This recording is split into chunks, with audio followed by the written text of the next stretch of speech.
समुद्र में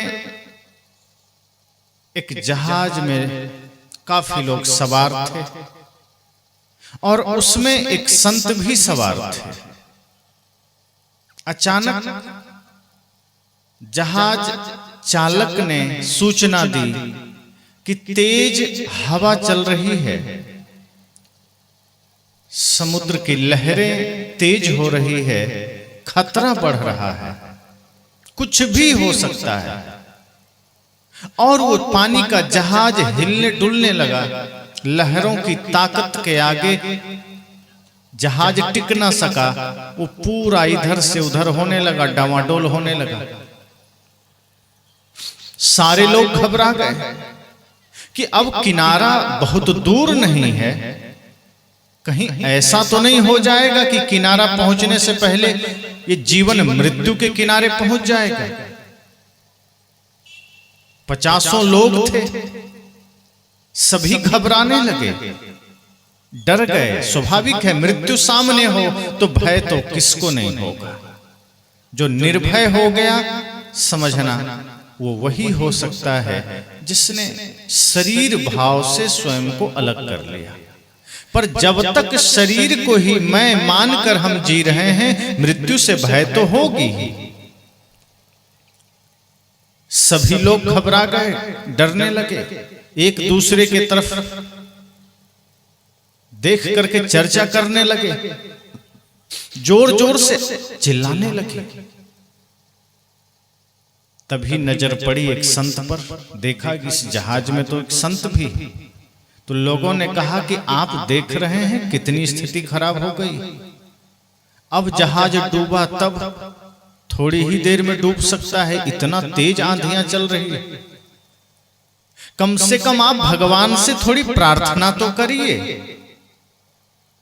हम भी करेंगे पर आप तो करिए, क्योंकि संत तो भगवान के निकट होते हैं, परिचित होते हैं, उनसे भगवान के साथ उठना बैठना होता है। आप अगर प्रार्थना करेंगे तो हो सकता है भगवान जल्दी सुन लेंगे, और हम लोग प्रार्थना करेंगे तो भगवान जल्दी क्यों सुनेंगे। हमारी तो कोई पहचान भी नहीं है भगवान से। आप लोग भी देखते होंगे, विधायक, सांसद या मंत्री से अगर किसी की थोड़ी पहचान हो तो आप कहते हैं भैया आपकी तो बड़ी पहचान है, थोड़ा हमारी भी बात करवा दो, काम करवा दो। हमारी तो कौन ही सुनेगा। वोट के समय तो सब सुन लेते हैं, पर अगर कोई समस्या हो तो कोई नहीं सुनता। तो आप ऐसे आदमी को खोजते हैं जिसकी पहुंच सांसद तक हो, जो सांसद से बात कर लेता हो। तो आप उसके पास जाते हैं कि थोड़ा हमारा काम करवा दीजिए, थोड़ा हमारी समस्या का समाधान करवा दीजिए। उन लोगों ने संत से भी यही कहा कि स्थिति विकराल रूप धारण कर रही है, नाव डूब सकती है, जहाज डूब सकता है, हम लोग के प्राण छूट सकते हैं, घर है, द्वार है, परिवार है, रिश्ते नाते हैं, सब छूट जाएगा। हम मरना नहीं चाहते। सच तो यह है कि कोई मरना नहीं चाहता, पर मृत्यु होती है। जो चीज हम कभी नहीं चाहते हैं वो सत्य है, वो होती ही होती है, कोई रोक नहीं सकता। संत ने कुछ नहीं बोला, कहा मुझे मतलब नहीं। कहा तुम्हें डर नहीं लगता? लोगों ने कहा आपको भय नहीं लगता? कहा मुझे नहीं लगता। लोग सोचे तो बड़ा गजब आदमी, सच ही तो है, इसके आगे पीछे कोई नहीं है, क्यों डरेगा? न परिवार है, न बच्चे हैं, न घर, न संसार, ये आदमी डरेगा क्यों? हमें ही प्रार्थना करनी पड़ेगी। और वो सब आंख बंद कर लिए, हाथ जुड़ गए सबके, और कोई गणेश जी को याद करने लगा, कोई हनुमान जी की स्तुति करने लगा, कोई राम जी को स्मरण करने लगा, कोई कृष्ण की पूजा में लग गया, कोई शिव जी को याद करने लगा, कोई माता रानी को पूजने लगा, कोई महादेव जी को। इस तरह से धीरे धीरे सभी लोग पूजा में लग गए। संत ने देखा कि सबकी आंखें बंद है। कभी कभी कोई आंख खोल के भी देख लेता है कि लहर शांत हुई कि नहीं। संत ने कहा तुम्हारी पूजा मैं समझ रहा हूं, ये पूजा सिर्फ भय से पैदा हुई है। अब तक तुम हंसी मजाक कर रहे थे, जब जहाज डूबने का कोई खतरा नहीं था तो तुम लोग पार्टी कर रहे थे। डांस कर रहे थे, नाच गा रहे थे, फिल्मी गीत बजा रहे थे, लेकिन जैसे ही मृत्यु सामने खड़ी हुई तो तुम्हें भगवान याद आने लगे, भजन याद आने लगे। संत ने मन ही मन ये ख्याल किया कि ये धार्मिक लोग हैं, ये धर्म के नाम पर पाखंड करने वाले लोग हैं, लेकिन वे लोग तो मस्ती में हैं। और मस्ती क्या होगी? डर है, भय है, और भय से आंखें बंद है कि किसी तरह किनारा लग जाए। हे प्रभु कृपा करना, हे प्रभु दया करना, हे प्रभु बचा लो। सब लोग प्रार्थना में लगते गए। धीरे धीरे धीरे धीरे समय बीता। संत ने देखा किनारा आ गया है। संत ने आवाज दिया, खोल लो अपनी अपनी आंखें, किनारे आ गए हो, अब प्रार्थना पूरी हो गई तुम्हारी। इतना सुनना था कि सारे लोग प्रार्थना बीच में ही छोड़कर अपना झोला उठाए और छलांग लगा के जमीन पर चले गए। संत ने कहा, इसलिए मैं तुम्हारे साथ प्रार्थना नहीं किया। कहा क्यों? कहा मैं जानता था कि तुम्हारी प्रार्थना सिर्फ भय से है, तुम्हारी प्रार्थना इसलिए है कि तुम डूब न जाओ। और जैसे ही तुम्हें यह सूचना मिल गई कि नाव किनारे लग गई है, तुमने प्रार्थना बीच में ही छोड़ दिया, पूरा भी नहीं करने को सोचा कि चलो प्रार्थना की 2 पंक्ति बची है और गा ले, कि मंत्र के और कुछ शब्द बचे हैं और गुनगुना ले। तुमने बीच में ही छोड़ दिया। अब भगवान से कोई लेना देना नहीं। जब तक तुम बीच में थे, जब तक लहरों के बीच में थे, जब तक मृत्यु का खतरा बना हुआ था, तो तुम भगवान से प्रार्थना कर रहे थे। तो कोई कह रहा था भगवान किनारे लगा दो, बढ़िया शुद्ध देसी घी का 1 किलो लड्डू चढ़ाऊंगा। किसी ने कहा प्रभु किनारे लगा दो, मैं 5 किलो लड्डू चढ़ाऊंगा। किसी ने कहा भगवान किनारे कर दो, मैं 11 किलो लड्डू चढ़ाऊंगा। किसी ने कहा भगवान मुझे किनारे लगा दो, मैं सारे बाल दाढ़ी आपके मंदिर में जाके मुंडन करवा आऊंगा। किसी ने कहा भगवान किनारे कर दो, मैं 11 ब्राह्मण को भोज कराऊंगा। किसी ने कहा भगवान किनारे कर दो, आपके मंदिर में आकर के 1100 रुपया चंदा देके जाऊंगा। लेकिन किनारे लगते ही किसी को न लड्डू का ख्याल है, न चंदा का ख्याल है, न मंदिर में पूजा का ख्याल है। ये तो अलग ही तमाशा है। और तुम भगवान को घूस देने की बात कर रहे थे। तुम जो अपने जीवन में करते हो वही तुम भगवान के लिए सोच रहे हो। कदम कदम पर तुम घूस ले रहे हो, दे रहे हो। संत ने कहा तुम्हारे जीवन में घूस है, घूस के बिना तुम कोई काम करते नहीं हो। और अब तुमने यही सोचा कि शायद भगवान देसी घी के लड्डू के लोभ में हमें पार कर दे, कि शायद भगवान 1100 रुपये के लोभ में हमें पार कर दे। तुमने यही तो किया। और क्या किया? भगवान से प्रीत नहीं है तुम्हारा, भगवान से कोई भक्ति नहीं है तुम्हारा, भगवान से तुम्हारा कोई लेना देना नहीं है। अगर भगवान से सच में कोई लेना देना होता तो तुम जब सुखी थे तब भी भगवान को ही स्मरण करते, उनका ही नाम लेते। लेकिन जब तुम ठीक थे तो फिल्मी गीत गा रहे थे, डांस कर रहे थे, पार्टी कर रहे थे,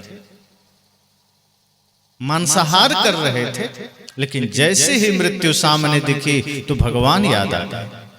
आज भी लोग करते हैं ना, कहीं आप जा रहे होते, शहर में जा रहे हैं, बढ़िया गाने गाते हुए, फिल्मी गान गीत, अब जो जैसा जिनको याद आया, कोई भोजपुरी गीत गा लिया, कोई हिंदी गीत गा लिया।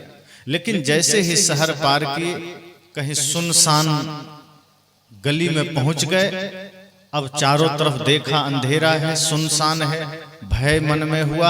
अब सारे फिल्मी गाने भूल गए। अब याद आ गया, जय हनुमान ज्ञान गुण सागर, जय कपीस तिहुँ लोक उजागर। हनुमान चालीसा का पाठ अब कहाँ करते हैं? जहां भूत से डर लगता है, जहां आपको भय लगता है, जहां आप सुनसान में होते हैं। लेकिन जब सही जगह में होते हैं वहां तो आप फिल्मी गीत सुनते हैं। संत ने कहा तुम्हारी भक्ति भी तो भय से ही पैदा हो गई है। तुम्हारी प्रार्थनाओं में प्रेम नहीं है, भय समाया हुआ है। तुम्हारे धर्म में प्रेम नहीं है, समर्पण नहीं है, श्रद्धा नहीं है, तुम्हारे धर्म में, तुम्हारे पूजा में, तुम्हारी भक्ति में स्वार्थ है, भय है। भय से तुम भक्ति कर रहे हो, इसलिए मैं तुम्हारी पूजा में सहयोगी न बना, इसलिए मैं तुम्हारे साथ न हुआ, क्योंकि स्वार्थ में की गई पूजा का कोई फल नहीं मिलता। संजोग है तुम डूबे नहीं, संजोग है कि नाव किनारे लग गई, वरना ये तुम्हारी प्रार्थनाओं से कोई किनारे नहीं लगा है कि तुमने प्रार्थना की और भगवान ने किनारे कर दिया। प्रार्थनाओं से कुछ नहीं होता। एक ने मुझे फोन किया कि मेरे जीवन में बहुत दुख है, मैं भगवान शिव को हम मानते हैं, लेकिन शिव जी हमें बचाने क्यों नहीं आते, हम इतने दुखी हैं। मैंने कहा शिव जी हर जीव के अंदर है, बाहर नहीं है। कहा ऐसा कैसे हो सकता है, कृष्ण जी तो द्रौपदी को बचाने आ गए थे, हम भी तो दुखी हैं, हमारे जीवन में भी तो दुख है। प्रहलाद को बचाने नरसिंह भगवान आ गए थे। मैंने कहा अब ये तो नहीं पता वो आए थे कि नहीं आए थे, अब कहानियां गढ़ दी गई, लेकिन मैं इतना जानता हूं कि जब भगत सिंह को फांसी हो रही थी तो भगवान नहीं आए। मैं इतना जानता हूं कि चंद्रशेखर आजाद को जब अंग्रेजों ने घेर लिया था तब भगवान नहीं आए थे। जब मैं इतना जानता हूं कि झांसी की रानी लक्ष्मीबाई जब घिर गई थी तो भगवान नहीं आए थे।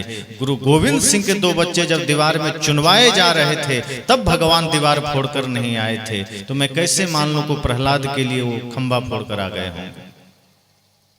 इसलिए आप ये मत सोचिए कि भगवान आकर के आपका कष्ट हर लेंगे, कि आपके जीवन में दुख है तो भगवान आ जाएंगे। उसने ये भी कहा कि हमारे जीवन में भगवान ने इतना दुख दिया ही क्यों है। मैंने कहा सबसे पहली बात तो भगवान का रूप क्या है, अर्थात उनकी पहचान क्या है। तो दयालु है, करुणावान है। तो मैंने कहा जो दयालु हैं वो किसी को दुख देंगे क्या, जो कृपालु हैं वो किसी को पीड़ा देने के बारे में सोचेंगे नहीं सोचेंगे। अगर भगवान ने आपको दुख दिया है इसका मतलब वो भगवान तो नहीं हो सकते, हाँ शैतान जरूर हो सकते हैं, क्योंकि दुख देने का काम शैतानों का है। फिर भगवान को दोष क्यों दे रहे हो। भगवान तो सदा चाहते हैं हर आदमी सुखी रहे, हर आदमी के जीवन में शांति बनी रहे। लेकिन सच तो यह है कि कोई किसी को सुख दुख नहीं देता। काहुन को सुख दुख कर दाता, निज कृत कर्म भोग सुनु भ्राता। राम जी ने कहा कि कोई किसी को सुख या दुख नहीं देता है, अपने ही किए गए कर्मों का फल हम पाते हैं। तो उन्होंने कहा इस जीवन में तो हमने कुछ कर्म किया ही नहीं गलत। मैंने कहा शरीर आपका नया है, शरीर तो वस्त्र की भांति है, पर आप नए नहीं हैं। इस धरा पर न जाने कितने जन्मों से आप आ रहे हैं, कितने बार आप शरीर बदल रहे हैं और कितने शरीर में क्या क्या कर्म हुए हैं। अगर वे कर्म न मिटे होंगे तो वो आज आप पा रहे हैं। ये तो भूमिका है कर्म की। और यहां भी अगर आपने सत्कर्म नहीं किए तो पूर्व के जो फल हैं वो आज आपको मिलेंगे। और अगर आपने पूर्व में अच्छा किया है वो आपको आज मिलता है, बुरा किया है वो भी मिलता है, और जो आज किया है वो भी मिलता है। तो कुछ लोग ने ये भी कहा कि ठीक है अगर हमने पूर्व में कुछ कर्म किया तो वो पूर्व में ही क्यों खत्म नहीं हो गया, आज क्यों मिल रहा है। या फिर आज जो हम कर्म करेंगे तो क्या इसी जन्म में उसका फल नहीं मिल जाएगा, आगे तक क्यों ले जाएंगे। हमने कहा कि जैसे कोई चोरी करता पकड़ा गया, पुलिस ने पकड़ लिया, तो पुलिस क्या करता है, डंडे मारते हुए थाने ले जाता है, मारता है ना, पिटाई करता है ना। लेकिन थाने के बाद जब वो कोर्ट जाता है तो अब उस पर सजा सुनाई जाती है। पुलिस ने जो मारा वो बोनस है, उसकी कोई गिनती नहीं है, वो तो ऐसे ही मार दिया। अब असली सजा कोर्ट में साबित होनी है, वहां मिलनी है। इसी तरह से इस जन्म में जो दुख आप पा रहे हैं समझना वो पुलिस का डंडा है। असली तो अब कर्म का फैसला आएगा जो आगे भी भुगतना है। इसलिए सद्गुरु संत कहते हैं कि प्रार्थनाओं में तुम्हारा प्रेम नहीं है, तुम्हारे ध्यान में पूजा में समर्पण नहीं है, स्वार्थ है। और इसलिए भगवान को दोष देते हैं कि हमारे दुख का कारण भगवान है, ये घर परिवार में कष्ट है इसका कारण भगवान है। वस्तुतः हमारे गलत कर्म, हमारा मन, हमारा कपट से भरा हुआ मन है हमारे दोषों का कारण है, हमारे दर्द का कारण है, हमारे समस्याओं का कारण है, कोई दूसरा नहीं है। और जब किसी ने हमें कह दिया कि तुम थोड़ा सा नाम जप कर लो, हम करने लग जाते हैं। किसी ने कह दिया थोड़ा सा मंत्र जाप कर लो, हम करने लग जाते हैं। अब क्यों करते हैं? उसने कह दिया कि जितने तुमने पाप किए होंगे सब मिट जाएंगे एक नाम जपने से। लेकिन ऐसा नहीं है। राम जी कहते हैं पाप का फल तब मिटता है जब पाप कर्म छूट जाता है। राम को वही प्राप्त कर सकता है, भगवान को भी वही प्राप्त कर सकता है जो निर्मल मन का हो गया। निर्मल मन जन सो मोहि पावा, मोहि कपट छल छिद्र न भावा। राम जी ने ये नहीं कहा कि जो 1 लाख बार मेरा नाम लेगा वही मुझे पावा। उन्होंने ये नहीं कहा कि जो रोज मेरा मंदिर आएगा वो मुझे पाएगा, नहीं कहा। उन्होंने कहा जो मन निर्मल कर लेगा, जिसके मन में कपट नहीं होगा वो मुझे पालेगा। तो संत ने कहा कि तुम्हारी प्रार्थनाओं में समर्पण नहीं है, कपट है, स्वार्थ है, छल है, और तुम दिन रात छल पूर्वक सारे काम करते हो। भक्ति में भी कामना है, प्रार्थनाओं में भी स्वार्थ है, कामना है, प्रेम नहीं है, समर्पण नहीं है। आप देखिए लोहा लक्कड़ के दुकान में आपको भीड़ मिल जाएगी, सब्जी मार्केट में भीड़ मिल जाएगी, मछली मार्केट में भीड़ मिल जाएगी, लेकिन हीरा के दुकान पर भीड़ मिलेगी क्या? सोना के दुकान पर कोई कोई पहुंचता है। सबके सामर्थ्य की बात नहीं है। जहां यथार्थ बातें बताई जाए, जहां जीवन को सजाने और जगाने की बात बताई जाए, वहां सबके बस की बात नहीं है कि शांति से बैठ लेंगे।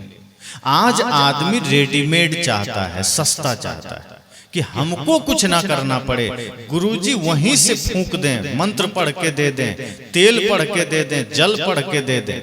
आज जल भी पढ़ने वाले लोग हैं धरती पर।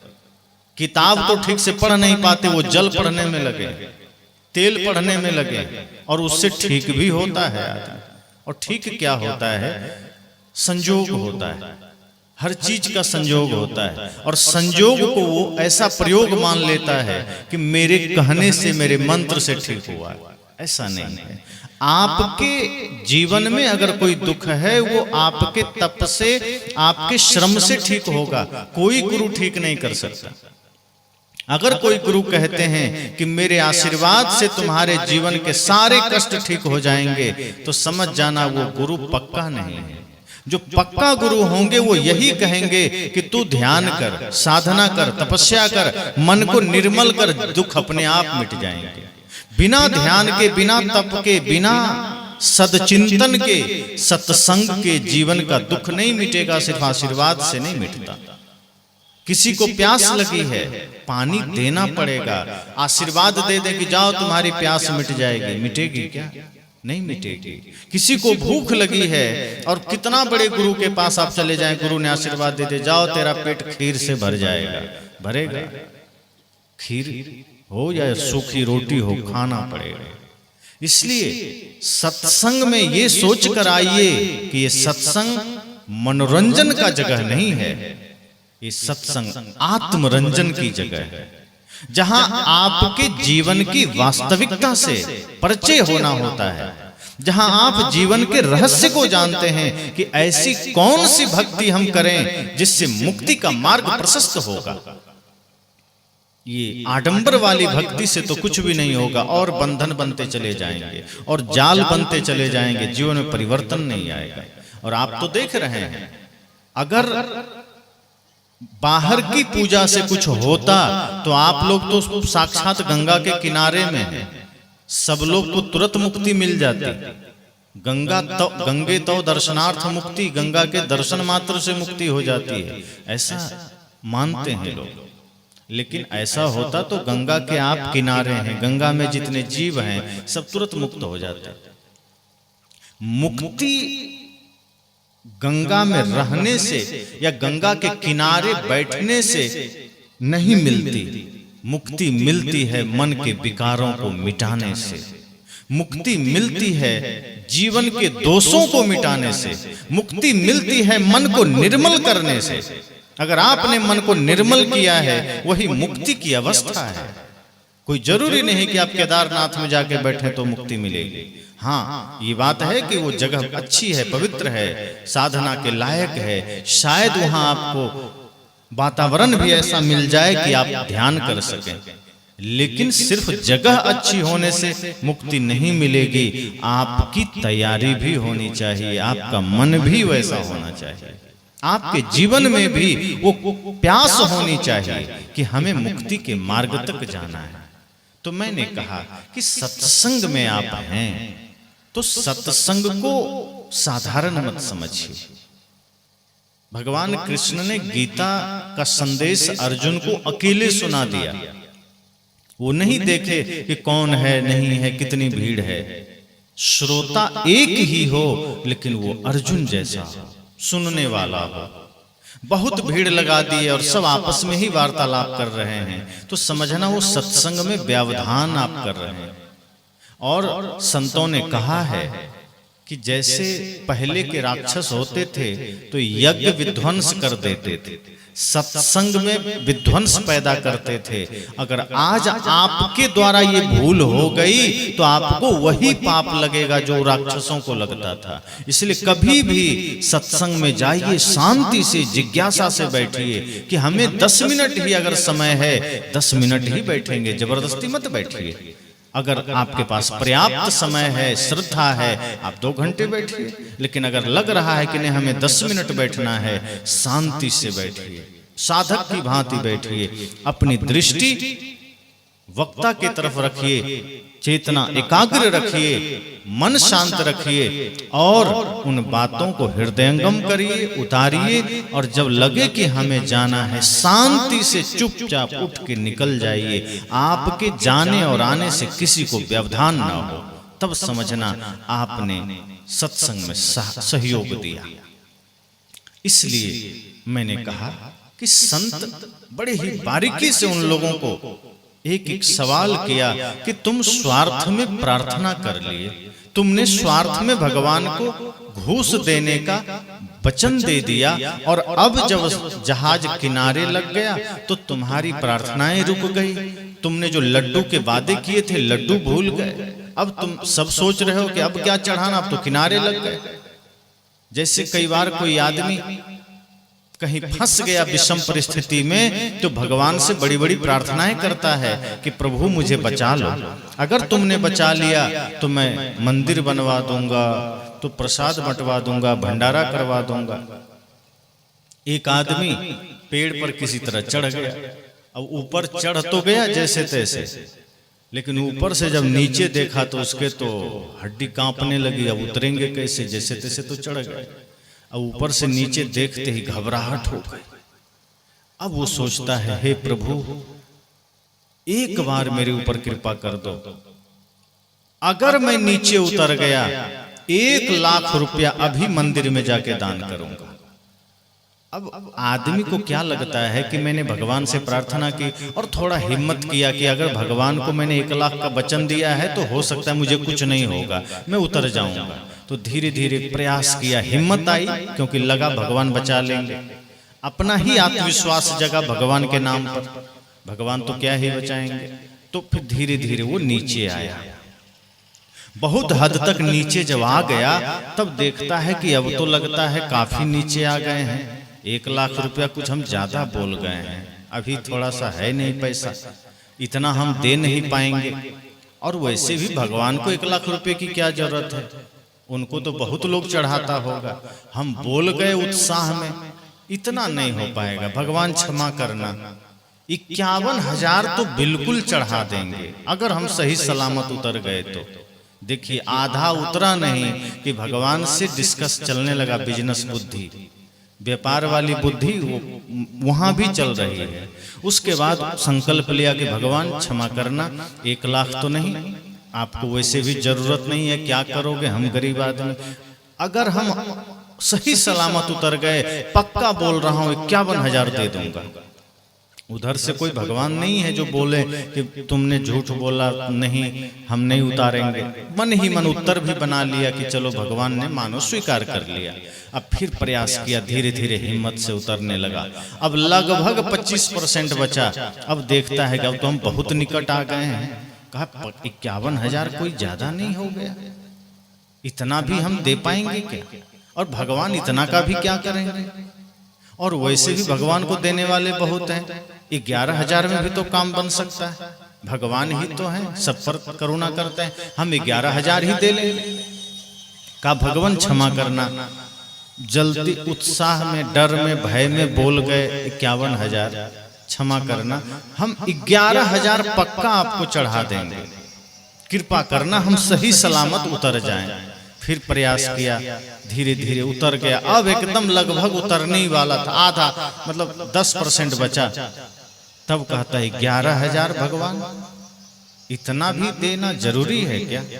1100 रुपया तो मैं बिल्कुल आपको दे दूंगा, ये 11,000 भी क्या लेना, क्या करना, आपको क्या जरूरत है? 1100 रुपया मैं दे दूंगा। अब जानता है गिरेंगे भी तो हाथ पैर थोड़ा सा टूटेगा, मरेंगे तो बिल्कुल भी नहीं, इसलिए रिस्क नहीं लिया। 11,000 की जगह 1100 रुपया उसने वचन दिया कि कहीं ऐसा ना हो कि हम बोल दें कुछ नहीं देंगे और हाथ पैर टूट जाए। तो उसने सोचा 1100 रुपया तो दे ही देंगे भगवान, ताकि भगवान भी 1100 के लालच में हमको बचा ले। अब वो धीरे धीरे प्रयास किया, एकदम नीचे जब उतर गया तो ऊपर देखा, कहा भगवान क्या करेंगे आप 1100 का? आप तो भगवान हैं। और एक बात कहता हूं भगवान, आज के बाद मैं न इतना ऊंचा कभी चढ़ूंगा, न मैं 1 रुपया आपको दूंगा, कोई मतलब नहीं, इसलिए जाओ। ये हमारी भक्ति होती है। अब बिल्कुल यही बात हर किसी के जीवन में है। जब आपके जीवन में कोई कष्ट आ जाता है, कोई बाधाएं आ जाती है, आप देखिए मंदिरों में भीड़ लग जाते हैं, प्रार्थनाएं शुरू हो जाती है, हवन शुरू हो जाते हैं, जाप शुरू हो जाते हैं। तभी तो सदगुरु कबीर कहते हैं, दुख में सुमिरन सब करे, सुख में करे न कोई। जो सुख में सुमिरन करे तो दुख काहे को होए। सुख के समय भी अगर आपने भगवान को स्मरण रखा, अर्थात गुरु को स्मरण रखा, गुरु के वचनों को, भगवान के वचनों को स्मरण में रखा, याद किया, तो जीवन में कभी दुख ही नहीं आएगा। लेकिन दुख की घड़ी में हम गुरु का, भगवान का नाम जपते हैं, और जब सब कुछ सही हमारे जीवन में चलता है तो हम फिल्मी गाना जपते हैं। फिर वहां भगवान का नाम नहीं जपते, फिर वहां धर्म से मतलब नहीं होता। फिर तो हमारे पास समय है पार्टी करना, नाच करना, दुनिया भर के सारे उटपटांग हरकतें करना। साहब तो कहते हैं, श्वास श्वास में नाम लो, वृथा श्वास न खोए, ना जाने यह श्वास का आवन हो न हो। सदगुरु कहते हैं, श्वास श्वास में एक भी श्वास खाली नहीं जाना चाहिए। संसार का चिंतन मत करना, हर श्वास में प्रभु का, गुरु का नाम हो, सतनाम हो, जय गुरु हो, सदगुरु शरणम हो, सदगुरुवे नमः हो। अर्थात आपके मन में पवित्र चिंतन हो। गुरु नाम से मतलब, भगवान के नाम से मतलब पवित्र भाव हो, पवित्र चिंतन हो, सदचिंतन हो, जगत कल्याण का भाव हो, प्राणी मात्र के प्रति प्रेम का भाव हो। ये हर पल होना चाहिए, समय काल खंड के लिए नहीं होना चाहिए कि 1 घंटे के लिए धार्मिक बन गए, कि 1 घंटे के लिए पुजारी बन गए। 24 घंटे धार्मिक बनिए। सुबह मंदिर गए तो धार्मिक बन गए, घर आए तो पूरा एकदम अधार्मिक हो गए। 1 घंटे मंदिर गए, पुजारी बन गए, घर आए तो फिर वही चाल बाजी, वही कपट, वही मेरा तेरा, वही हिंसा के भाव, वही क्रूरता, वही लड़ाई, वही झगड़े। मुख खुलते हैं तो हम किसी के लिए अपशब्द बोलते हैं। किसी ने गाली दी, हम भी पलट के गाली दे दी। फर्क क्या रहा? अब रास्ते में आप कहीं जा रहे हैं, अचानक आपको देखकर कुत्ता भौंकना शुरू कर दिया, तो आप क्या करते हैं? जैसे उसने भौंकना शुरू किया, आप भी रुक के भौंकना शुरू करते हैं कि साइड होके निकल जाते हैं। लेकिन व्यवहारिक जगत में आप ऐसा नहीं करते। गधे ने लात मार दी तो हम सोचते हैं हम भी लात मार दे, फिर गधे में फर्क क्या रहा? कुत्ते ने भौंकना शुरू किया, हम भी भौंकने लगे, फिर दोनों में फर्क क्या रहा? आदमी होने का मतलब यह है कि अगर किसी ने गाली भी दिया है तो आप पलट के गाली मत दीजिए। अगर किसी ने अपशब्द कहा है आप पलटकर अपशब्द मत कहिए। किसी ने गाली दिया आप मत लीजिए, पकड़ के लेते ही क्यों हैं? पहले लोग पत्र भेजते थे, मोबाइल का जमाना नहीं था, फोन का जमाना नहीं था, पत्र भेजते थे। और अगर वो पत्र स्वीकार कर लिया जाता था तो आपको सूचना मिलती थी। कई लोग पत्र लेते ही नहीं थे, तो पत्र जो भेजता था वापस बेरंग चला जाता था। किसी ने आपको गाली दिया, आप स्वीकार कर लिए तो गाली आपके पास आ गई। कोई गाली दे, आप कहिए नहीं मुझे नहीं लेना, तुम्हारा गाली तुम्हारे पास। अब लेते ही क्यों है? अगर आप लेना बंद कर दें तो आपको गाली का जवाब गाली में देने की जरूरत नहीं है। लेकिन हमारे मान प्रतिष्ठा है, आदमी कहता है हम कमजोर थोड़े, किसी की हिम्मत कैसे हो गई गाली देने की? अरे भाई गाली लेते ही क्यों हैं आप? मत लीजिए ना, जिसकी वस्तु है उसी के पास छोड़ दीजिए। और कोई गाली भी देता है तो वो गाली आपको लगती नहीं है, वो आप लगा लेते हैं। जैसे ज्ञान के शब्द अगर गुरु हमें देते हैं तो उसे हम स्वीकार नहीं कर पाते हैं। जो करना चाहिए उसे हम छोड़ देते हैं सत्संग में ही कि गुरुजी यहीं सुने यहीं झाड़ दिए, क्या करना ज्ञान को। लेकिन कोई गाली दे दिया तो हम गांठ बांध करके जन्म जन्म तक याद रखते हैं कि किसी ने गाली दिया था, किसी ने झगड़ा किया था। शुद्ध जीवन जीने का अर्थ यह है, सत्संग में आने का अर्थ यह है कि एक एक चीज पर सोचिए कि अगर कोई गाली भी दिया मत जवाब दीजिए, किसी ने आलोचना किया मत जवाब दीजिए। अगर भीतर क्रोध पैदा हो रहा है इसका मतलब अभी हम धर्म से, पूजा से, सत्संग से दूर हैं। वो 1 घंटे के लिए हम धार्मिक हो गए। मंदिर में है तो भक्ति भाव में है, सत्संग में है तो भक्ति भाव में है, घर गए तो वही झगड़ा है, वही लड़ाई है, वही झूठ है, छल है।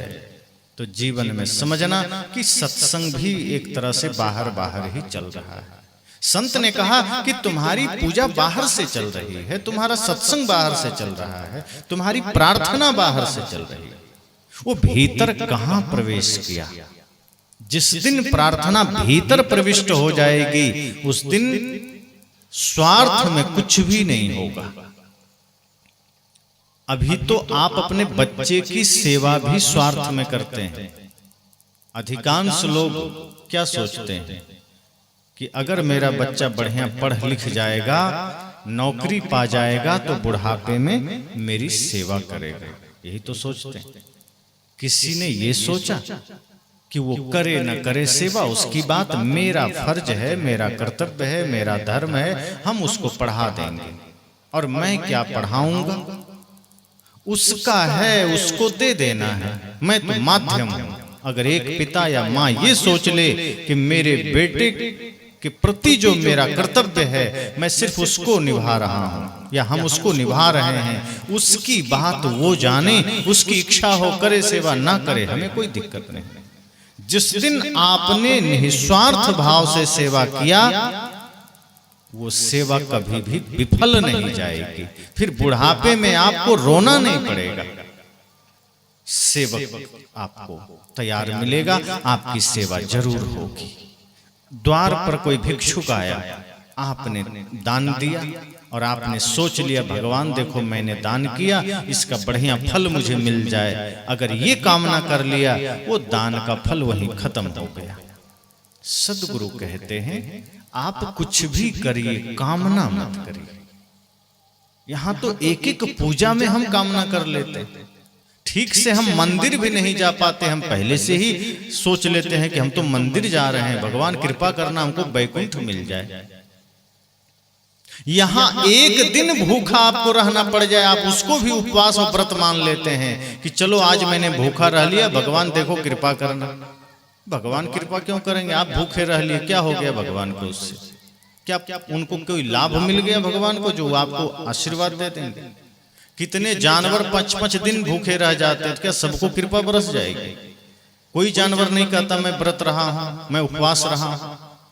कितने जानवर हैं जो खाने को नहीं मिलते, हम तो रोज खा रहे हैं, और एक दिन किसी कारण बस हम भूखा रह भी लिए तो फिर भूखा कहाँ रहते, नींबू पानी दिए जा रहे हैं। बहुत कम लोग हैं जो बढ़िया तरीके से उपवास रह पाते हैं।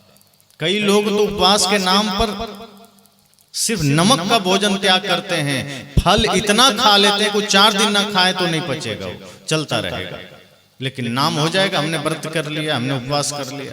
साबूदाने का खीर खा लेंगे, शरबत पी लेंगे, कुछ मीठा खा लेंगे, फल खा लेंगे। अब कुछ लोग हैं जो प्योर उपवास रह लेते हैं।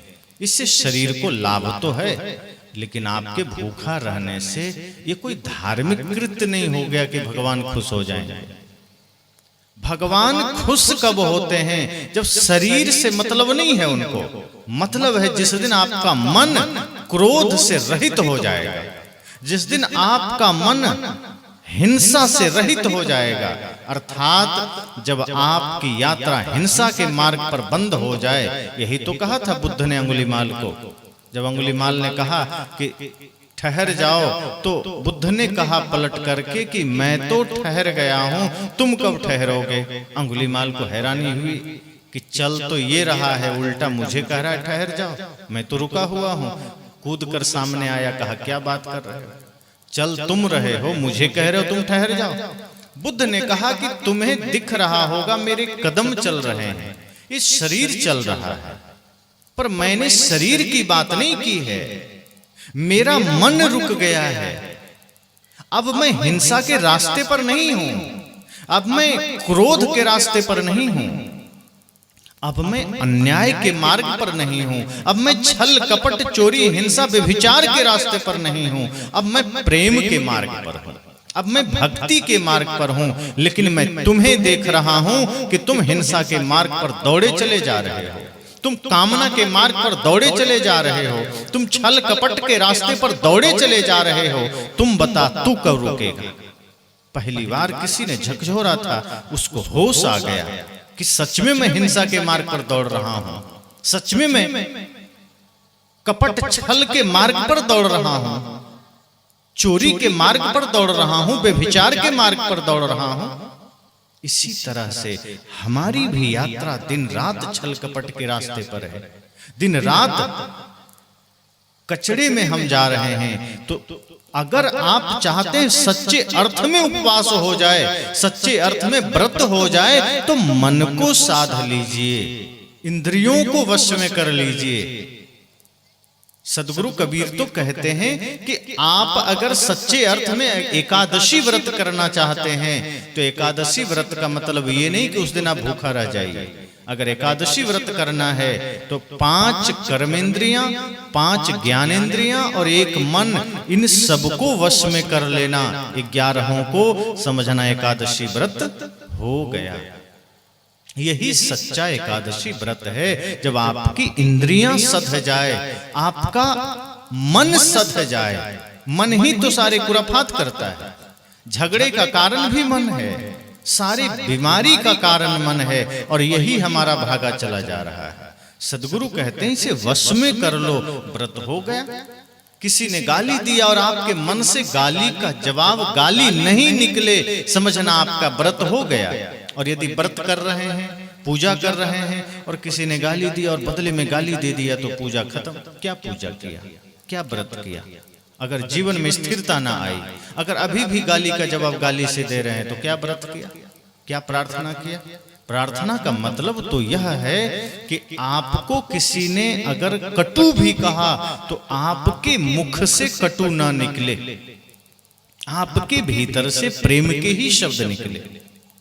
जैसे पेड़ के ऊपर कोई पत्थर मारा, आम का पेड़ है, आम लगा हुआ है, तो आम बदले में पत्थर नहीं मारता, बल्कि आम अपनी डाली से फल गिरा देता है कि ले तू पत्थर मार, कोई बात नहीं, मैं तो तुम्हें फल ही दूंगा। क्यों? क्योंकि आम के पास पत्थर नहीं है, उसके पास फल है। इसलिए पत्थर फेंकने वाले पर भी आम लौटा देता है, वो पत्थर नहीं लौटाता। हमें किसी ने गाली दिया, हम भी गाली दे दिए। इसका मतलब हमारे जीवन रूपी वृक्ष में क्रोध, हिंसा, अत्याचार के फल लगे हुए हैं, तभी तो हम लौटा रहे हैं। इसका मतलब भक्ति हमारी सफल नहीं हुई, इसका मतलब प्रार्थना हमारी सफल नहीं हुई। जिस दिन हम सच्ची भक्ति कर लेंगे गुरु की, उस दिन हम किसी भी तरह से अपने भीतर से क्रोध नहीं लौटा सकते। और गुरु की भक्ति में बड़ी शक्ति है। भक्ति से ज्यादा शक्ति किसी चीज में नहीं है, और भक्ति से ज्यादा कीमती भी कुछ नहीं है, भक्ति से ज्यादा मूल्यवान कुछ भी नहीं है। अगर आप कुछ कर पाए ना कर पाए, समाज की कोई सेवा ना कर पाए, गुरु की सच्ची भक्ति कर लेना, सच्चे गुरु की, यथार्थ गुरु की। गुरु वास्तव में गुरु होना चाहिए। गुरु का अर्थ है जो हमें अंधेरे से उजाले में ले जाए। गुरु का सच्चा अर्थ है जो हमें बंधन से मोक्ष की ओर ले जाए, जो हमें मुक्ति की ओर ले जाए। ऐसे गुरु की अगर हमने भक्ति की तो समझ जाना आपके जीवन में उससे कीमती कुछ भी नहीं। और यदि भक्ति में कामना है, स्वार्थ है, लालच है, भक्ति के बदले कुछ पाना चाहते हैं, बहुत लोग चाहते हैं गुरु की भक्ति करते हैं, गुरु जी आपकी भक्ति बहुत दिन से कर रहे हैं लेकिन बेटा अभी तक नौकरी नहीं पाया, थोड़ा कृपा कर दीजिए। इसका मतलब भक्ति के बदले वो नौकरी मांग रहे हैं। कोई कहते हैं गुरु जी भक्ति तो हम करते हैं लेकिन पोता मैट्रिक में पास हो जाए, थोड़ा कृपा कर देना। इसका मतलब भक्ति के बदले वो कुछ चाहते हैं। सदगुरु कहते हैं भक्ति करिए, बदले में कुछ मत चाहिए। निष्काम भक्ति जो माता शबरी ने किया, जब इस तरह की भक्ति होगी जिसमें कोई कामना नहीं होगी, तो समझ जाइए वो भक्ति आपके जीवन की सबसे बड़ी शक्ति बनेगी। इसलिए तो सदगुरु कबीर से किसी ने पूछा कि इस धरती पर सबसे ज्यादा मूल्यवान आप कहते हैं भक्ति है, तो उस भक्ति का महात्म क्या है? क्या इस धरती पर कोई ऐसी वस्तु है जो उससे भी मूल्यवान हो? तो सदगुरु कबीर ने क्या कहा? अरब खरब लो दर्ब है, उदय अस्त लो राज, भक्ति महात्म ना तुले ये सब कोने काज। उन्होंने कहा छोटे छोटे धन का मैं क्या बात करूं, छोटी छोटी वस्तुओं का मैं क्या बात करूं, ध्यान से सुनना। उदय से अस्त तक राज्य हो, अरब खरब की संपत्ति हो, 1000 करोड़ की बात नहीं है, अरबों खरबों की संपत्ति हो किसी के पास, और जहां सूरज उगता है और जहां डूबता है यहां तक राज्य हो उसका। साहब कहते हैं तब भी भक्ति महात्म ना तुले। भक्ति के महात्म में वो तुलने योग्य ही नहीं है। तुलना बराबर तो बात की छोड़ो, उसकी तुलना ही नहीं है। ये सब कौने काज, ये किसी काज का नहीं है। क्यों? कारण क्या है? क्योंकि बाहर का सारा धन शरीर से जुड़ा हुआ है और शरीर नश्वर है। सोच लीजिए, दुनिया का सारा धन, सारा विस्तार शरीर से संबंध रखता है और शरीर स्वयं नश्वर है। तो जो शरीर खुद नश्वर है, बाहर का धन अस्थाई कैसे होगा? बाहर का धन मूल्यवान कैसे होगा? उसका अर्थ इतना है बाहर के धन का कि शरीर की व्यवस्था हो जाए, बस भोजन, वस्त्र, घर, थोड़ी सुविधाएं, लेकिन अंततः शरीर के मिटने के साथ साथ उसे भी मिट जाना है, लुट जाना है, बट जाना है। लेकिन भक्ति का धन जिसने कमा लिया, गुरु का ज्ञान का धन जिसने पा लिया, सदगुरु कहते हैं फिर वो जन्म जन्मांतर तक कभी भी भक्ति से अलग नहीं हो सकता, वो फिर गरीब नहीं हो सकता, फिर उससे ज्यादा अमीर कोई नहीं। भक्ति का धन आपके पास है, कोई छीन नहीं सकता। गुरु के ज्ञान का धन आपके पास है, प्रेम का धन आपके पास है, कोई छीन नहीं सकता। इसलिए संत ने कहा कि तुम्हारी प्रार्थनाएं, तुम्हारी पूजा सब स्वार्थ में है। आज किसी ने कह दिया कि यदि शनिवार को शनिदेव पर तेल नहीं चढ़ाया तो शनिदेव नाराज हो जाएंगे। आप डर से तेल चढ़ाने चले गए, खुशी से थोड़े गए कि हमको शनिदेव से प्रेम है इसलिए चले गए। डर हो गया कि कहीं कुदृष्टि ना पड़ जाए। तो आपकी भक्ति प्रेम में हुई कि डर में? डर में हुई। किसी ने कह दिया कि यदि तुम मंदिर में जाके जल चढ़ाओगे तो तुम्हें स्वर्ग मिलेगा, आप चले गए। अब कोई कह दे कि कितना भी जल चढ़ाओ कुछ नहीं मिलेगा, कितने लोग जाएंगे? तो लालच में गए ना। संत कहते हैं आपकी भक्ति का आधार डर और लालच है। डर दिखा दिया गया कि यदि शनिदेव को तेल नहीं दिए तो कुदृष्टि हो जाएगी, राहु केतु चढ़ जाएंगे। यदि भगवान का नाम नहीं लिया तो भगवान नाराज हो जाएंगे। यदि माता रानी पर बकरा नहीं चढ़ाया तो माता रानी कुपित हो जाएंगी। गजब की बात है, नादानी देखो। माता रानी कुपित हो जाएंगी, क्यों? क्योंकि उस पर बकरे नहीं चढ़ाए गए। माता रानी को बकरा चाहिए। एक तरफ आप कहते हैं ये पूरी धरती की मां है वो माता रानी, जगत जननी है, तो बकरी उनकी संतान नहीं हुई क्या? बकरी भी तो उन्हीं की संतान हुई, वो तो बकरी की भी मां है ना। तो कौन मां चाहेगी कि उसका ही संतान को उसके सामने काट दिया जाए? आप में से कोई चाहेंगे कि आपका बेटा को कोई एक थप्पड़ भी मार दे? काटने की तो बहुत दूर की बात है। अगर कोई यहाँ चाहते हैं हाँ मेरे बेटे को कोई भी पीट सकता है कोई ऐसा? कोई नहीं चाहेंगे। किसी का बेटा नालायक भी होगा तो वो माँ यही चाहेगी कि मैं भले ही एक थप्पड़ मार दूं, दूसरे का कोई हक नहीं है। लेकिन वो माँ कैसी है जो आप उसको बलि दे रहे हैं? और किस माँ ने आकर किस किताब में लिखा कि हमको बलि चाहिए? सदगुरु कहते हैं यही तो भक्ति हमारी गलत चल रही है, यही तो पाखंड चल रहा है भगवान के नाम पर, कि हम कुछ भी कर रहे हैं, हमारी प्रार्थनाएं बेजान हो गई है, हमारी पूजा बेजान हो गई है, कुछ भी हम किए जा रहे हैं। हम जानवर की बलि दे रहे हैं अपनी शांति के लिए। एक जानवर का जीवन अशांत कर दिया, उसको मार दिया, और आप सोचते किसी की हत्या करके आपके जीवन में शांति आ जाएगी और माता रानी खुश हो जाएंगी। ये सिर्फ नादानी है। कोई माँ खुश नहीं होती हिंसा से। हिंसा से जो खुश हो वो माँ हो ही नहीं सकती। समझ लीजिए, माँ सदैव आपके अच्छे आचरण से खुश होती है। माँ सदैव अपने बेटे के अच्छे कार्य से खुश होती हैं।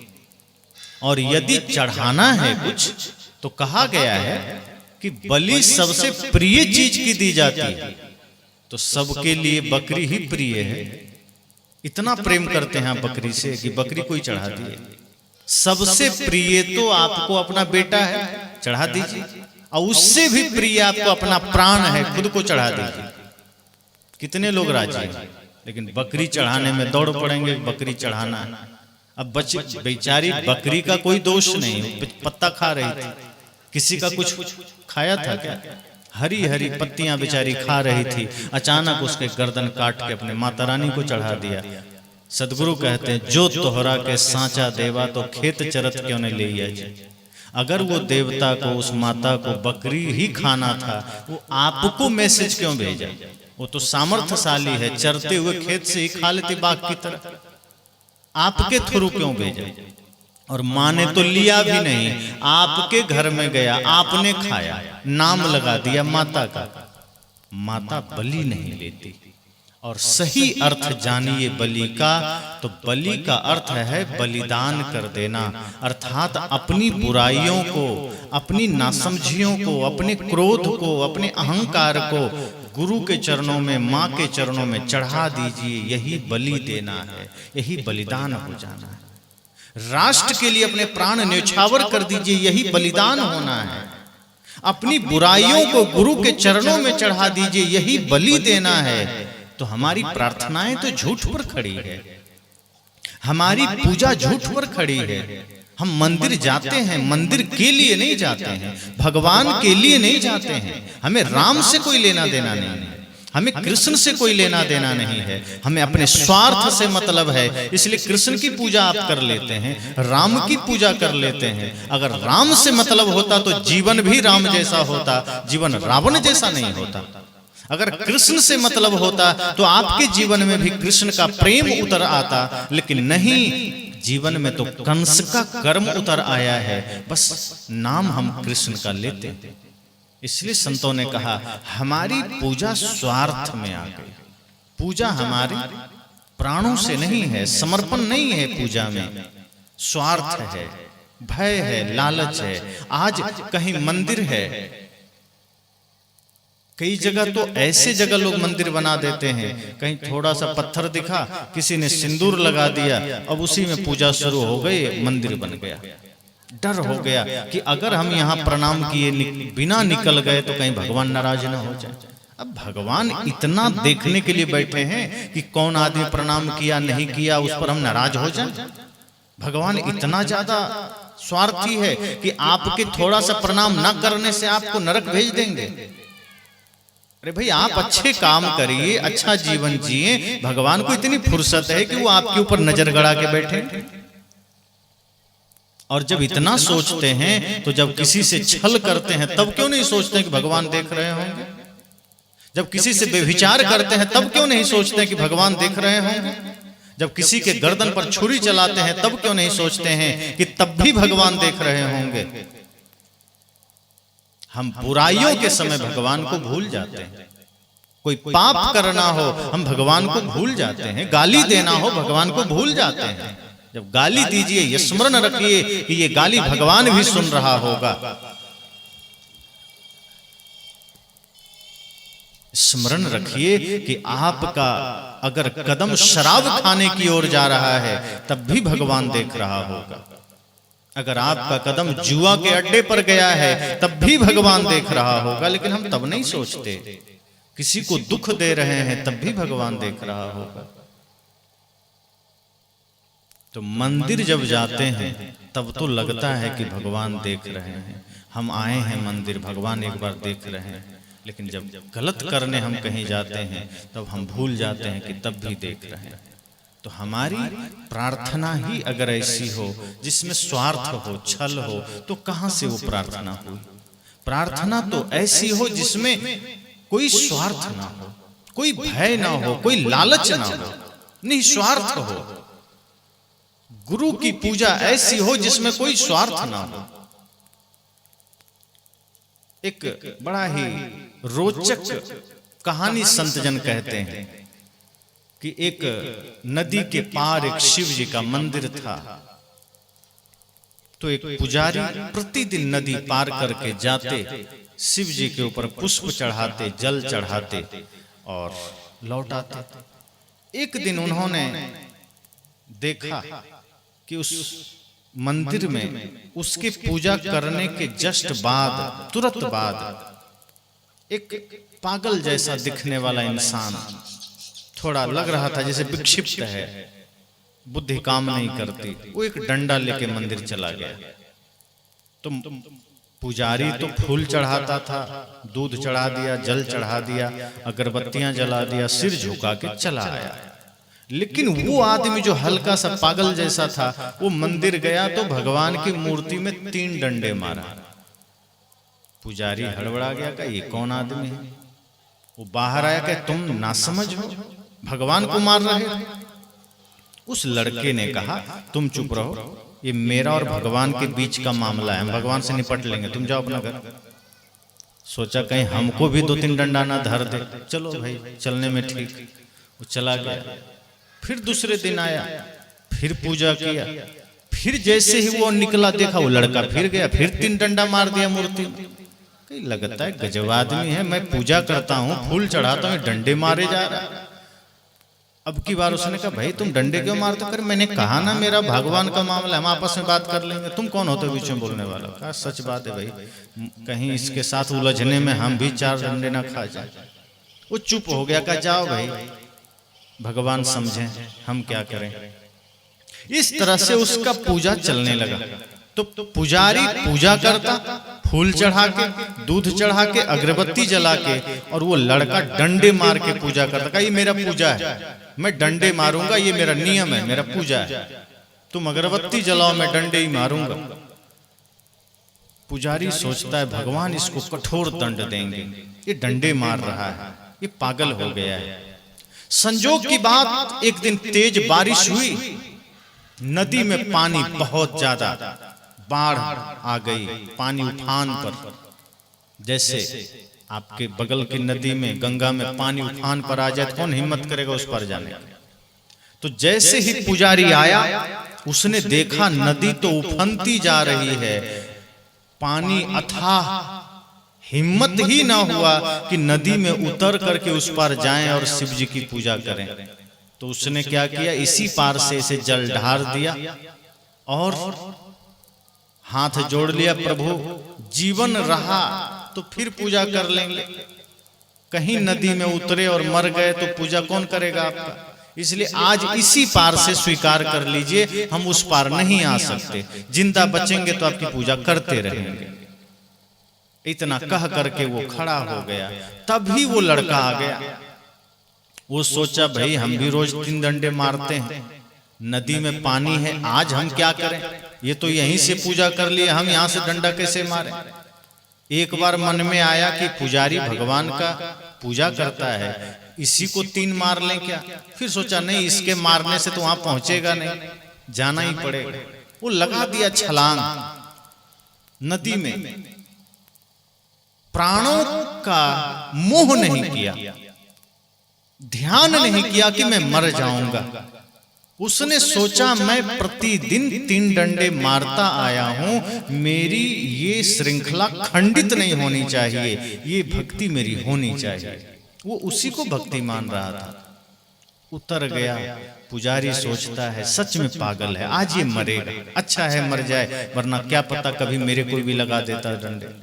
वो कहा अच्छा है, लेकिन वो किसी तरह डूबते उपराते इधर उधर बहते किनारे लग गया। दूर जाके किनारे लगा, बाहर निकला, मंदिर में गया, पहला डंडा मारा, दूसरा मारा, और कहा जाता है, कहानी कहती है कि तीसरा मारा कि शिव जी प्रकट हो गए और कहे बेटा मैं तुमसे बहुत प्रसन्न हूं, जो मांगना है मांग लो।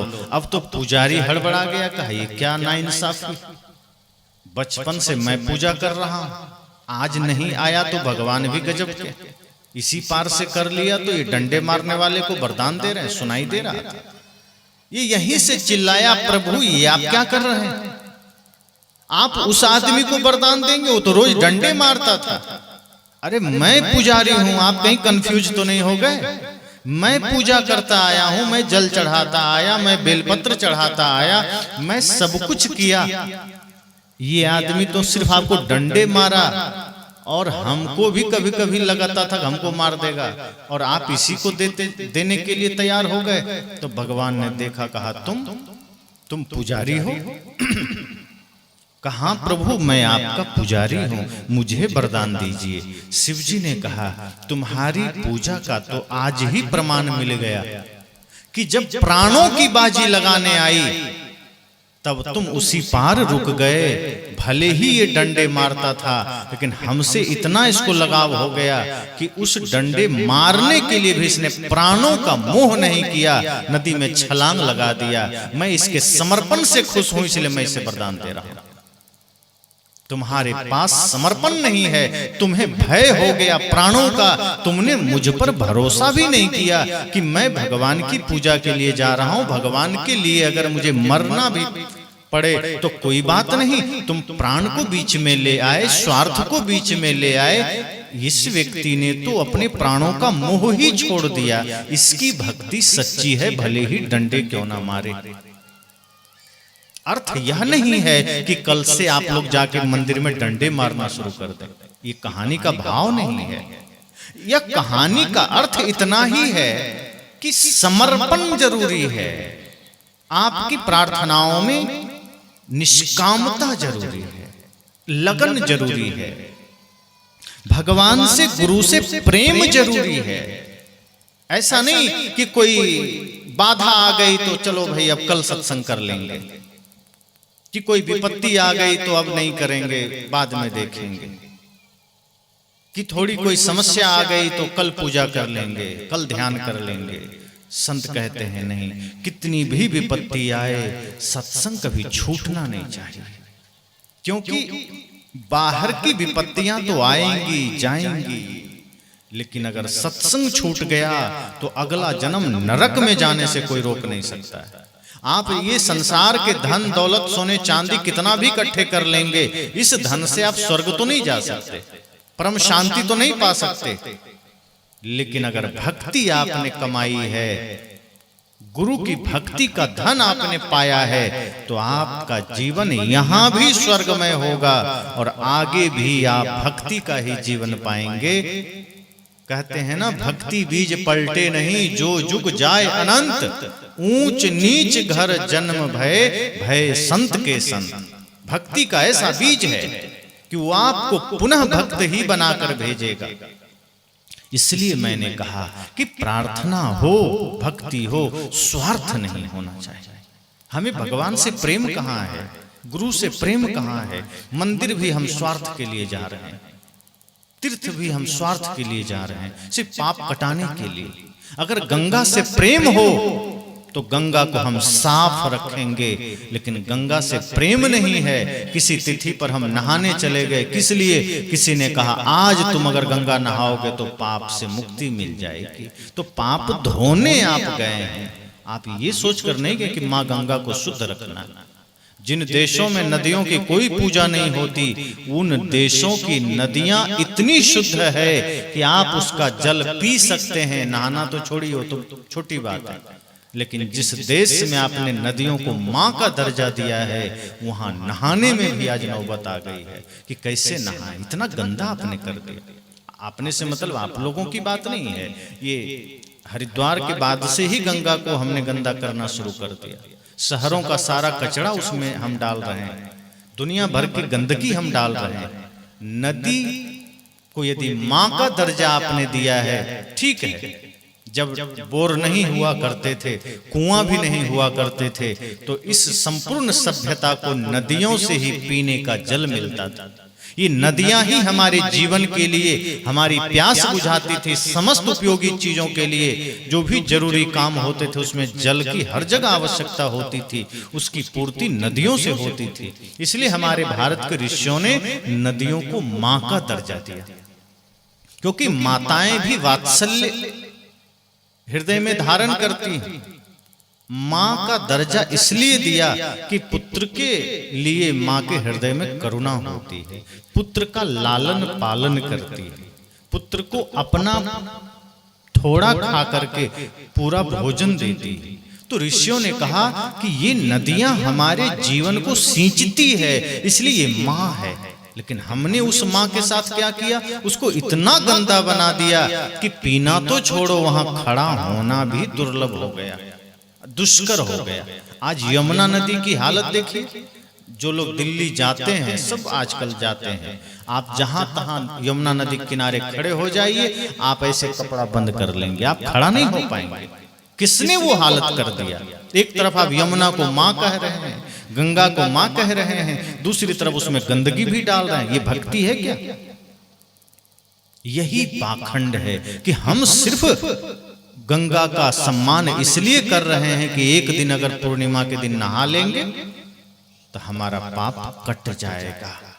पर याद रखिए, पाप कभी कटता ही नहीं है गंगा में नहाने से। एक बार एक संत ने कहा गंगा नदी से, बहुत प्यारी कथा है, संत जन कहते हैं, आप सबने भी सुना होगा। गंगा नदी से पूछा संत ने कि लाखों लोग आप में स्नान करते हैं, इतने लोगों का पाप आप रखते हैं क्या? तो गंगा जी ने क्या कहा? इतने लोगों का पाप रखेंगे तो हम भी पापी बन जाएंगे, इसलिए हम तो सारा पाप समुद्र को दे देते हैं। संत ने कहा अच्छा समुद्र से जाते हैं, जरा पूछें। समुद्र से कहा भाई इतने सारे लोगों का पाप गंगा नदी के माध्यम से, यमुना नदी के माध्यम से, कृष्णा कावेरी नर्मदा के माध्यम से, महानदी के माध्यम से आप में आ जाता है, तो क्या इतने सारे पाप आप रखते हैं क्या? समुद्र ने कहा हम कितना रखेंगे, रखते रखते तो हम खारा हो गए, हम भी नहीं रखते हैं। तो जब गर्मी का मौसम आता है तो सारे पाप जब वाष्प बन करके पानी ऊपर जाता है, उसी के साथ हम पाप को भी वापस बादल में भेज देते हैं। अच्छा, अब संत ने कहा बादल से पूछते हैं। संत ने कहा कि सारे पाप समुद्र से लेकर के तुम अपने पास रखते हो क्या? काले काले दिख रहे हो, ये पाप से ही तुम काले हो गए। कहा हाँ लेते तो हैं, समुद्र के साथ सारे पाप मेरे ही पास आ जाता है, लेकिन इतना भयंकर उसका वजन होता है कि हम भी नहीं रख पाते हैं, इसलिए जिसका जिसका पाप है वापिस उसी पर बरसा देते हैं। मतलब आप कितना भी कोशिश करिए नदी में जाके पाप कट जाएगा, वो कटने वाला नहीं है। तो पाप कटेगा कैसे? सवाल तो होगा सबके मन में कि क्या कोई उपाय है पाप काटने का या कर्म फल मिटाने का? तो संतों ने कहा बिल्कुल उपाय है। पाप कट भी सकता है, कर्म फल मिट भी सकता है, भाग्य में लिखा हुआ बदल भी सकता है, लेकिन उसका उपाय कोई तंत्र मंत्र नहीं है, कोई तीर्थ नहीं है। उसका उपाय सत्कर्म है, भक्ति है। क्योंकि संतों ने मनुष्य शरीर को कर्म की भूमिका कहा है। यही काम कुत्ता जोनी में संभव नहीं है। कुत्ता कितना भी चाह ले पाप से मुक्त नहीं हो सकता। उसके जीवन में वो पाप का फल भोगने कुत्ता जोनी में गया है। मनुष्य के अलावा जितने भी खानियां हैं, 3 खानी, वो सब भोग की भूमिका है। वहां जीव जाता ही फल पाने के लिए है, दुख दर्द पाने के लिए है, कर्म का दुष्परिणाम झेलने के लिए है। लेकिन ये जो मनुष्य शरीर है ये कर्म की भूमिका है। यहाँ सत्कर्म करके पाप फल को भी मिटाया जा सकता है, भाग्य में लिखे को भी बदला जा सकता है, सारे दुखों को भी मिटाया जा सकता है। और ये काम अंगुलीमाल ने किया। अगर कर्मफल न मिटते, पाप न मिटते, भाग्य का लिखा न मिटता, तो अंगुलीमाल साधु कैसे बन जाता? रत्नाकर वाल्मीकि कैसे बन जाते? इसका मतलब है संतों ने कहा साधन धाम मोक्ष कर द्वारा। ये शरीर मोक्ष के द्वार तक जाने का साधन है। आप इस मनुष्य शरीर में अगर चाह लेंगे तो पाप भी मिट सकते हैं, भाग्य भी बदल सकते हैं, और जो कुछ भी दुख है वो भी खत्म हो सकते हैं। पर उसका मार्ग, उसका रास्ता भक्ति है, ज्ञान है, सेवा है, दूसरा कोई रास्ता नहीं। अगर अपने अपने पाप का फल मिटाना है तो सबसे पहला काम क्या करना होगा? सबसे पहला काम करना होगा कि जो पाप कर रहे हैं पहले उसको छोड़ना होगा। ऐसा नहीं कि पाप करते रहें और सोचें कि भक्ति करेंगे तो फल मिट जाएगा। जैसे टंकी खाली करना है, पानी की टंकी, तो पहले आप क्या करते हैं? मोटर बंद कर देते हैं कि जिस मोटर से टंकी में पानी जा रहा है पहले मोटर बंद, उसके बाद टोटी खोल देते हैं। धीरे धीरे धीरे धीरे टंकी खाली हो जाती है। लेकिन आप टोटी खोल दे, टंकी खाली हो रही है, और कोई फिर जाके मोटर चला दे तो टंकी खाली हो पाएगी? है कोई उपाय? इसी तरह संत कहते हैं अगर पाप फल मिटना है, पाप कर्म मिटाना है, तो पहले पाप कर्म करना छोड़ दीजिए। जो कर्म आप कर रहे हैं पाप का, हिंसा का, व्यभिचार का, छल का, कपट का, झूठ का, निंदा का, शिकायत का, वो कर्म बंद कर दीजिए। अगर आपने बंद कर दिया तो अब आपके टंकी में जो बचा हुआ पाप है पोटली में, अब धीरे धीरे भक्ति के द्वारा, ज्ञान के द्वारा वो खत्म होते जाएगा और एक दिन पूरा खत्म हो जाएगा। लेकिन यदि आप भक्ति में लग गए और पाप कर्म नहीं छोड़े तो उधर से टंकी में पाप भी आता रहेगा, इधर से थोड़ा थोड़ा मिटता रहेगा, तो वो कभी मिटेगा नहीं, कभी भाग्य बदलेगा नहीं।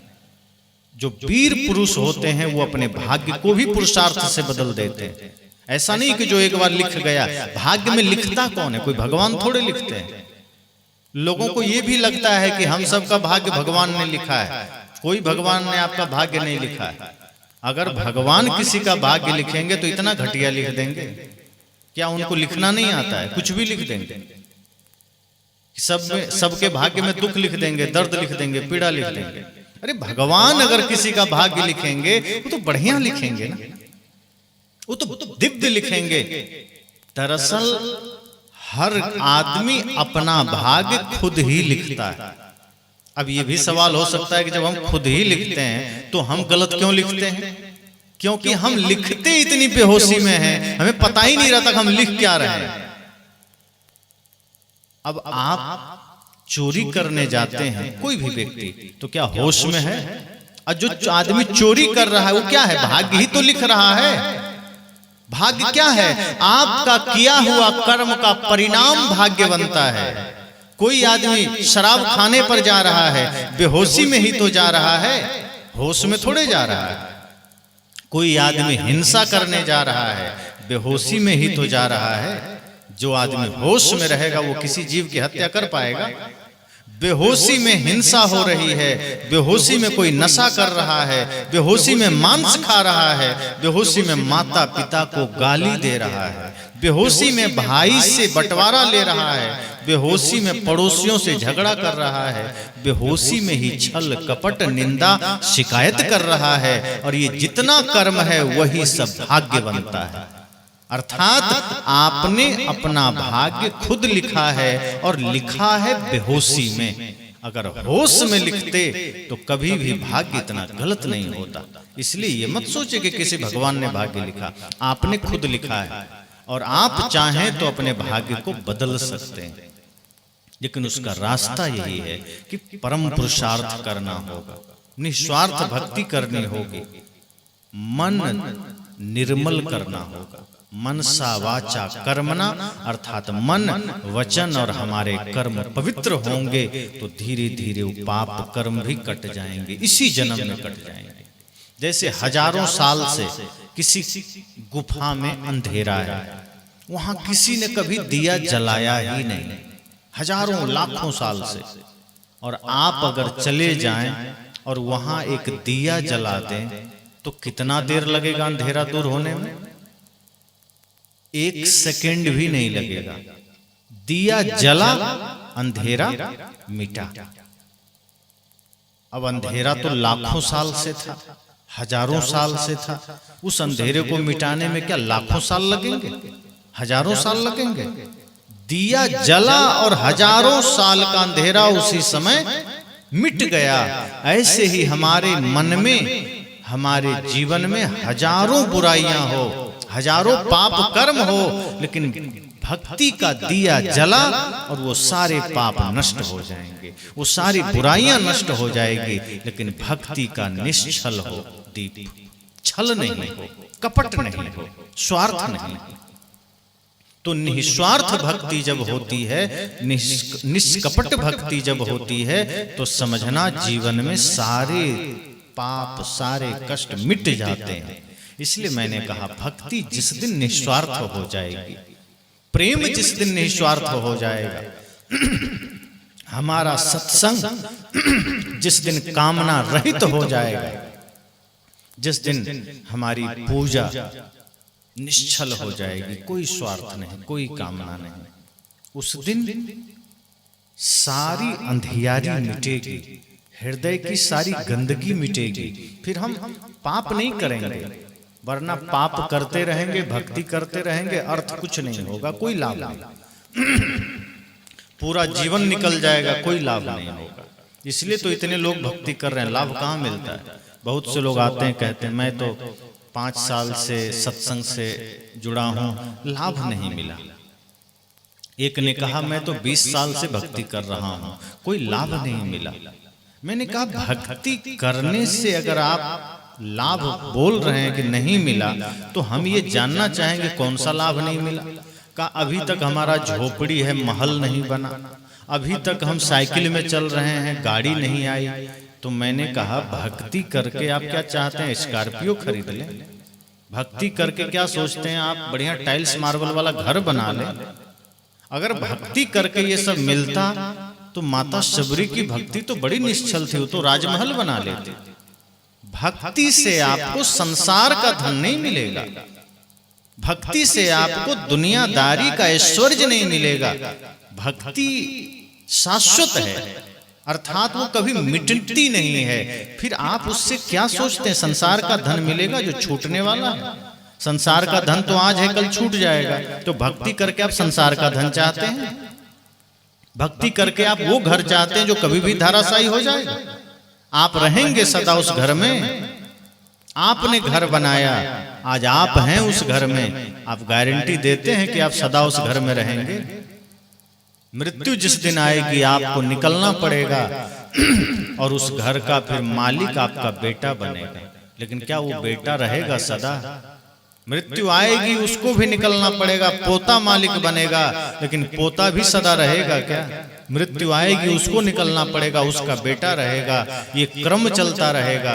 तो जिस संसार में, जिस घर में, जिस परिवार में आप सोचते हैं कि हम सदा बने रहेंगे, बैठे रहेंगे, वो तो छूट रहा है, सरक रहा है, मिट रहा है। फिर भक्ति करके आप उसे क्यों पाना चाहते हैं? सदगुरु कहते हैं भक्ति अगर आप करते हैं तो संसार मत मांग लेना, ये कामना मत करना कि झोपड़ी महल बन जाए और साइकिल स्कॉर्पियो बन जाए। ये तो फिर भक्ति को न समझना होगा। सच में भक्ति करते हैं तो गुरु से 4 व्हीलर मत मांगना। सच में भक्ति करते हैं तो इतना ही कहना कि हे सदगुरु ऐसी कृपा करना कि मन में शक्ति बनी रहे भक्ति करने का। हे सदगुरु इतनी कृपा करना कि मेरे मन में कभी पाप ना आए, इतनी कृपा करना कि मेरा मन, मेरा तन कभी दूषित ना हो। सदगुरु से कुछ मांगना है तो संसार मत मांग लेना, दुनियादारी बाहर का धन मत मांग लेना। सदगुरु से वो धन मांगना जो धन कोई छीन नहीं सकता है, जो कोई बांट नहीं सकता है। वो धन क्यों मांगना जो कोई भी छीन लेगा? इसलिए लोग जब कहते हैं कि हम भक्ति करते हैं कोई लाभ नहीं मिला, सत्संग करते हैं लाभ नहीं मिला, इसका अर्थ इतना ही होता है कि उसकी भक्ति, उसका सत्संग आंतरिक लाभ के लिए नहीं है। वो सत्संग कर रहा है लेकिन उसमें स्वार्थ है, ध्यान कर रहा है लेकिन स्वार्थ है, कामना है। इसलिए मैंने कहा कि हमारी पूजा, हमारी प्रार्थना निस्वार्थ हो, हमारी भक्ति की यात्रा निष्कपट हो। जिस दिन हम निस्वार्थ भक्ति कर लिए, समझ लेना जीवन में आप विजयी हो गए। और उसी दिन पूजा सही हो गई। पूजा ऐसा नहीं है कि आप मंदिर गए और सच में आपने पूजा कर लिया। पूजा आपके मन की अवस्था है। आप घर में रहकर भी पूजा कर सकते हैं। अगर मन में प्रीत जग गई, मन में प्रेम का भाव है भगवान के प्रति, गुरु के प्रति, माता पिता के प्रति, तो समझ जाना भक्ति जागृत हो गई, तो समझना कि पूजा हो गई। और यदि मन में स्वार्थ है, मन में कामना है, मन में छल है, मन में कपट है, और हम सोच रहे हैं कि हमें कृपा मिल जाए भगवान की, तो नहीं मिलेगी। दुख आया तो भगवान को याद कर लिया, कोई कष्ट आया तो मंदिर चले गए, तो वो फिर यात्रा भक्ति की यात्रा नहीं। तो मैंने कहा कि हमारी यात्रा ऐसी ही हो गई जैसे उस जहाज पर बैठे लोगों की थी। उसने भी जब देखा कि नाव डूबने वाली है, जहाज डूबने वाला है, तो भगवान को याद करने लगा। उसने देखा कि अब मेरी नैया डूबने वाली है, तो उसने प्रार्थना करने लगा, तो उसने लड्डू देने लगा कि भगवान कृपा करना, लड्डू देंगे, जीवन बचा लो। भगवान कृपा करना, चांदी का मुकुट चढ़ा देंगे, जीवन बचा लो। क्योंकि उस वक्त लगा कि सब व्यर्थ है, अगर मर गए तो सब छूट जाएगा। अच्छा है कि आधा से ज्यादा भगवान को समर्पित कर देंगे, क्या दिक्कत है, जीवन तो बच जाएगा।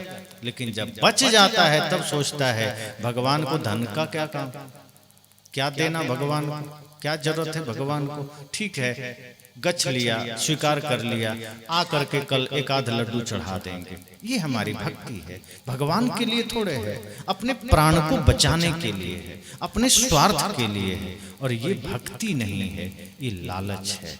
तो कभी भी धर्म का आधार अगर भय है, लालच है, तो आप सफल नहीं हो सकते। धर्म करिए, लेकिन वो धर्म निस्वार्थ हो, सत्संग करिए निस्वार्थ हो, निर्भयता से करिए। ये डर से मत करिए कि भगवान को हम प्रणाम नहीं करेंगे तो भगवान नाराज हो जाएंगे। इसलिए करिए कि सच में आप राम से प्रेम करते हैं, इसलिए करिए कि सच में आपको कृष्ण से प्रेम है, सच में हनुमान जी से प्रेम है, सच में बुद्ध महावीर सदगुरु कबीर से प्रेम है। इसलिए करिए, इसलिए मत करिए कि नहीं करेंगे तो वे नाराज हो जाएंगे। और यही हो रहा है। हम माता रानी हो चाहे कोई भगवान हो, हम पूजा करते ही इसलिए हैं कि कहीं वो नाराज ना हो जाए।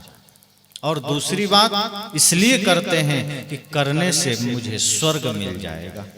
लेकिन स्वार्थ में की गई पूजा कभी भी स्वर्ग का कारण नहीं बनता, वो भयंकर नरक का कारण बनता है। आपके जीवन में सदा स्वर्ग जैसा वातावरण हो, आपकी भक्ति निश्चल हो, आप निष्कपट भक्ति कर सकें और निश्चल भाव से सभी जीवों में ही परमात्मा का दर्शन कर सकें, माता पिता में ही जगत जननी और जगत पिता का दर्शन कर सकें और गुरु में ही भगवान का दर्शन कर सकें। ऐसी दृष्टि आपकी हो, यही मंगल कामना करते वाणी को विराम देता हूं।